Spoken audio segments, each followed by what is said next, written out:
Allah memerintah Adam untuk tinggal di jannah. Konsekuensi logisnya, Allah menyediakan kebutuhan Adam agar nyaman di jannah itu.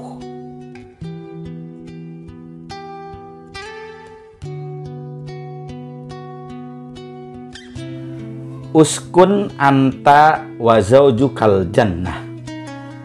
Itulah perintah pertama Allah kepada Adam alaihi salam. Sahabat tafakur, redaksi tersebut memunculkan beberapa pertanyaan. Pertama, apakah Allah Subhanahu wa Ta'ala hanya memerintah manusia, Adam dan Hawa, untuk menempati suatu tempat yang populer disebut dengan jannah, ataukah perintah itu berelasi dengan perintah lainnya? Sahabat tafakur, dalam menjawab pertanyaan ini, mari kita lihat redaksi setelahnya. Wakula minha rogodan haesusi tuma.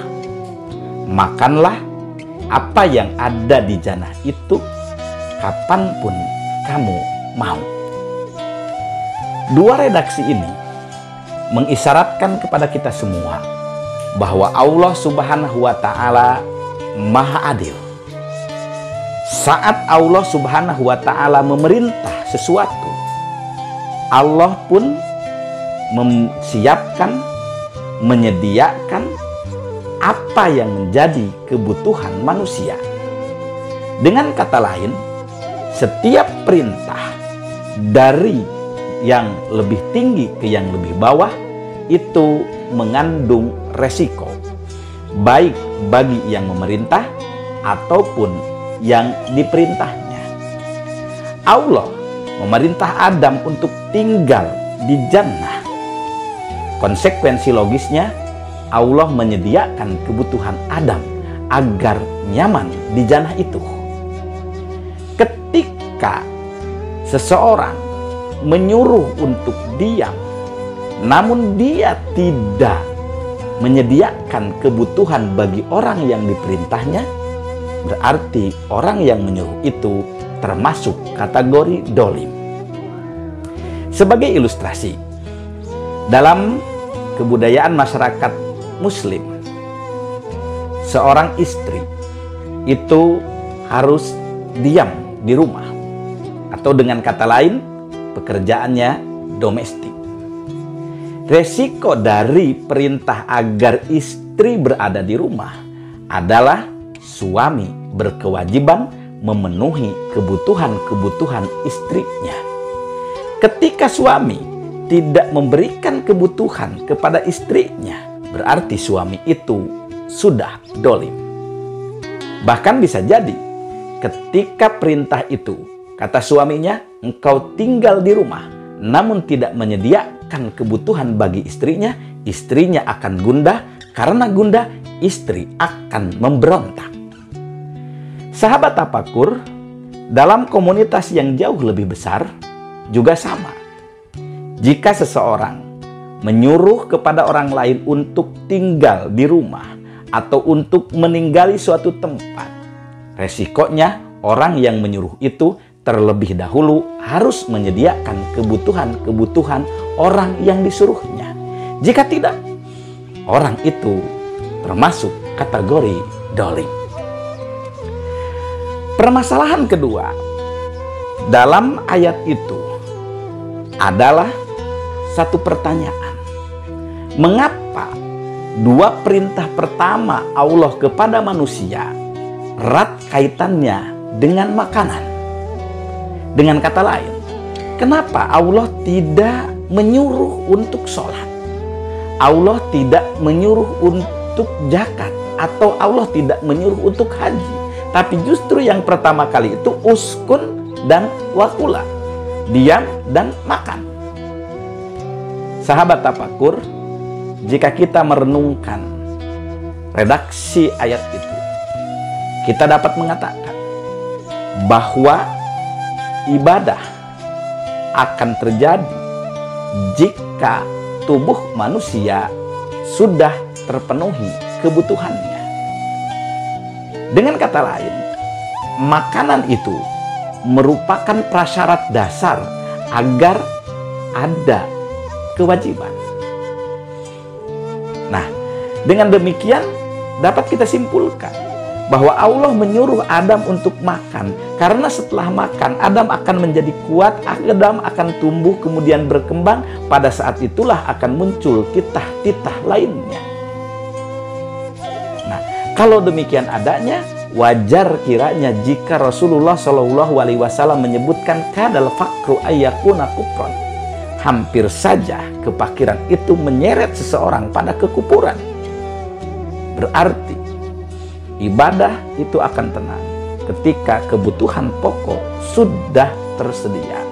Kebutuhan pokok, sekali lagi, kebutuhan pokok bukan gaya hidup. Kemudian pernyataan wakula itu juga mengisyaratkan kepada kita semua bahwa manusia itu sejak keberadaannya berada dalam rahmat Allah Subhanahu wa Ta'ala. Manusia tidak ada yang mampu menciptakan bahan makanan untuk dirinya. Semua makanan itu atau bahan makanan itu diciptakan Allah dan diserahkan kepada manusia. Dengan demikian, secara tidak langsung ayat itu mengisyaratkan kepada manusia agar tidak sombong. Karena kehidupan manusia tidak akan ada seandainya tidak ada makanan. Nah, makanan itu ciptaan Allah. Nah, sahabat tafakur, bahkan kalau kita coba membuat sebuah pilihan, kira-kira apakah akan memilih yang pertama atau yang kedua? Yang pertama adalah seseorang banyak uang, banyak rumah mewahnya, banyak kendaraannya, namun dia tidak memiliki makanan dan di negeri itu tidak ada makanan. Yang kedua, uang sedikit, rumah sederhana, kendaraan sederhana, tapi makanan tersedia. Saya yakin jika dua pilihan ini ditawarkan kepada masyarakat, masyarakat akan cenderung memilih poin yang kedua. Karena apa nilainya uang? Apa nilainya rumah? Apa nilainya kendaraan jika tidak ada makanan? Tidak ada makanan, manusia mati. Tidak ada uang, tidak ada rumah mewah, tidak ada mobil mewah, manusia tidak akan mati, tidak akan kelaparan. Oleh sebab itu pula, dalam surat Abasa, Allah Subhanahu wa Ta'ala mengingatkan umat Islam, A'udzubillahi minasyaitonirrajim. Fal yangduril insanu ila ta'ami. Hendaklah manusia merenungkan, memperhatikan apa yang dimakannya. Sehebat apapun manusia, sepintar apapun manusia, sekuasa apapun manusia, manusia tidak akan mampu menumbuhkan biji. Karenanya, orang yang memiliki banyak uang, orang yang memiliki banyak harta, jika tidak ada beras yang dijual, ia akan mati. Oleh sebab itu Allah menyebutkan, anna sobabnal ma'a sobba summa syaqaqnal arda syaqqa. Kalaupun kamu mampu membeli beras, petani mampu bercocok tanam, tetapi cocok tanam itu tidak akan bisa menumbuhkan padi, tidak akan bisa menumbuhkan tumbuhan lain kalau tidak ada air hujannya. Anna sobabnal ma'a sobba, akulah yang menurunkan air hujannya. Bukan hanya itu, Allah pula lah yang membukakan, membelah tanah sehingga tunas muncul dari dalam tanah itu. Sahabat tafakur, pada ayat-ayat selanjutnya Allah menyebutkan beberapa kategori kebutuhan manusia dalam hal makanan. Biji-bijian, kemudian sayur mayur, ada minyak, ada minuman yang mengandung kadar air banyak, ada juga yang disebut dengan buah-buahan dan padang rumput. Nah, padang rumput ini mata'alakum wali an'amikum, bahwa padang rumput itu kadang-kadang menjadi fenomena atau hiasan yang sangat indah, namun padang rumput itu pula yang membuat hewan ternak bisa hidup. Dengan demikian dapat kita katakan bahwa sumber makanan manusia itu adalah nabati dan hewani, tumbuhan dan hewan. Jika tidak ada dua kategori ini, manusia akan hancur, manusia akan mati.